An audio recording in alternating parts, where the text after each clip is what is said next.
In this video, we're going to be showing you how we manually adjust the time and date on our iPhone. The first thing we're going to do is open up our Settings app. Now within Settings, we are going to find the General tab and open that up. Within the General settings, we are going to want to scroll down until we see the option that says Date and Time.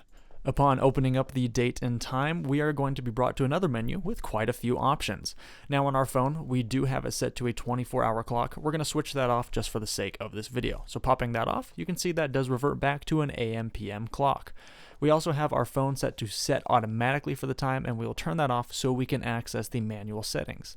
So now with the manual settings, we can click on the calendar and adjust the date of our phone by selecting whatever date we would like to on that drop-down menu.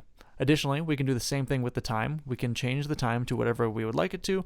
And then the one last adjustment we have is to set the time zone. This is going to help with time changes for like daylight savings and stuff like that. But just by selecting a time zone, it does not mean it's automatically going to adjust it to the correct time of that location. You would need to have set automatically turned on in order for that to happen. And speaking of the set automatically option, for the most accurate date and time, we're going to keep set automatically turned on.